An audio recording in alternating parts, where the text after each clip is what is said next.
কলকাতা টিভিতে আপনাদের সকলকে স্বাগত। আপনাদের সঙ্গে রয়েছি আমি অঙ্কুর।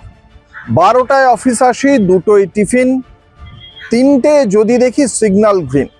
এবং এই কথা বলে যে গান শুরু হয়েছিল নচিকেতার, সেই গানে একেবারে খুব সরাসরিভাবে কটাক্ষ করা হয়েছিল সরকারি কর্মচারীদের এবং তাদের যে কর্মসংস্কৃতি, সেই কর্মসংস্কৃতি নিয়েও কটাক্ষ রয়েছে এই গানে। বুদ্ধদেব ভট্টাচার্য মুখ্যমন্ত্রী থাকাকালে তিনি যেমন ডু ইট নাও স্লোগানের তৈরি করেছিলেন, মমতা বন্দ্যোপাধ্যায়ও বলেছিলেন বায়োমেট্রিক প্রেজেন্স, তারপরে শুভেন্দু অধিকারী মুখ্যমন্ত্রী হয়েও তিনি এই বিষয়ে আরও কড়াকড়ি নিয়মের কথা বলেছেন এবং 15ই জুন থেকে এই বিষয়ে একগুচ্ছ নিয়মের কথা বলেছিলেন শুভেন্দু অধিকারী। তিনি বলেছিলেন সরকারি কর্মচারীদের এই কখন অফিসে ঢুকছেন এবং কখন বেরোচ্ছেন সেই বিষয়টি দেখা হবে। যদি বেশি দিন লেট হয় তাহলে অনুপস্থিত হিসেবে গণ্য করা হবে। কত লেট করছেন একজন কর্মী সেই বিষয়গুলি খতিয়ে দেখা হবে। এবং এবার সেই বিষয়ে আরেকটু এগিয়ে গেল সরকার। রাজ্য সরকারের পক্ষ থেকে এর আগে ফেস রিকগনিশনের কথা বলা হয়েছিল, এবার সেই জায়গায় নতুন ডিভাইস চলে আসতে চলেছে এবং নবান্নের এলাকার মধ্যে, একটি নির্দিষ্ট এলাকার মধ্যে একজন সরকারি কর্মী চলে আসলেই আর সঙ্গে সঙ্গেই তাকে আর নতুন করে বায়োমেট্রিক প্রেজেন্স দিতে হবে না, বরং তিনি ওই নির্দিষ্ট এলাকার মধ্যে ঢুকে মোবাইলের ওই যদি তিনি যেটা অন করেন সঙ্গে সঙ্গে তিনি সরকারি খাতায় উপস্থিত হিসেবে গণ্য করা হবে তাকে। কি ব্যবস্থা আপনাদের জানিয়ে রাখি, বায়োমেট্রিক হার্ডওয়্যার মেশিন বসানোর আর কোনো দরকার নেই।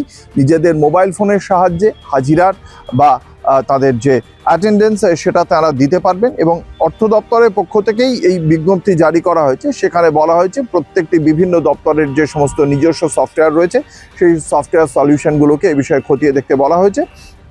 যেটা বলা হয়েছে যে বায়োমেট্রিক মেশিন যেটা ছিল এতদিন, সেখানে বারংবার দেখতে পাওয়া গেছে যান্ত্রিক ত্রুটি বা রক্ষণাবেক্ষণের অভাব। ফলে সেখানে কেউ বলতেন যে রক্ষণাবেক্ষণের অভাবের ফলে যান্ত্রিক ত্রুটি, সেটাও ইচ্ছাকৃত, যাতে খাতায় এসে সই করার বিষয়টি থাকে এবং যাতে একজন কর্মী নির্দিষ্ট সময় না এসেও তিনি দাবি করতে পারেন তিনি ওই নির্দিষ্ট সময় এসেছেন, যাতে তার লেট মার্ক বা তিনি যে দেরিতে এসেছেন সেই চিহ্নিত না হন। এবং এবার সেই কারণে মোবাইল ভিত্তিক জিও ফেন্সিং প্রযুক্তি চালু হলো এবং দপ্তরের নির্ধারিত সীমানার মধ্যে কর্মীরা অ্যাপের মাধ্যমে তাদের হাজিরা নথিভুক্ত করতে পারবেন। এর ফলে অফিসের সময় মতো উপস্থিতি নিশ্চিত করা আরও সহজ হবে, পুরো প্রক্রিয়াটি স্বচ্ছ থাকবে বলে মনে করছে অর্থ দপ্তর। এর আগে যেটা ফেস রিকগনিশন বায়োমেট্রিক ব্যবস্থা করা হয়েছিল সেটা 15 জুন থেকে করা হয়েছিল বাধ্যতামূলক এবং এক্ষেত্রে 31শে জুলাইয়ের মধ্যে বলা হয়েছিল এগুলো সমস্ত ঠিকঠাক করে ফেলা হবে। কিন্তু এবারে যেটা বলা হচ্ছে যে এবার এই জিও ফেন্সিং প্রযুক্তি আসতে চলেছে, যার ফলে দপ্তরের পক্ষ থেকে নির্দিষ্ট করে দেওয়া হবে সেই নির্ধারিত সীমানার মধ্যে পৌঁছে গেলেই তাকে অ্যাপের মাধ্যমে তিনি তার উপস্থিতি বা অ্যাটেন্ডেন্স দিতে পারবেন। এর ফলে আর কোনো বায়োমেট্রিকের যে সমস্ত ঝামেলা ছিল সেই ঝামেলাগুলো থেকে অব্যাহতি পাওয়া যাবে, সরাসরি মোবাইল থেকেই অ্যাটেন্ডেন্স দেওয়া যাবে। তবে এখানে যেটা বলা হয়েছে, সকাল 10:15 থেকে 11টার মধ্যে উপস্থিত হলে লেট হিসেবে চিহ্নিত করা হবে। সকাল 11টার পর অফিসে পৌঁছলে অনুপস্থিত হিসেবে গণ্য হবে। আবার বিকেল 5:15টার আগে যদি কেউ অফিস ত্যাগ করেন তাহলে আর্লি ডিপার্চার ধরা হবে। ফলে এসবগুলোর পর শেষ পর্যন্ত সরকারি কর্মচারীদের কর্মসংস্কৃতির কতটা বদল আসে সেদিকেই অবশ্যই নজর থাকবে এবং কবে থেকেই নতুন প্রযুক্তি শুরু হচ্ছে সেই প্রযুক্তি কিভাবে ব্যবহার হচ্ছে সেদিকে নজর থাকবে আমাদের।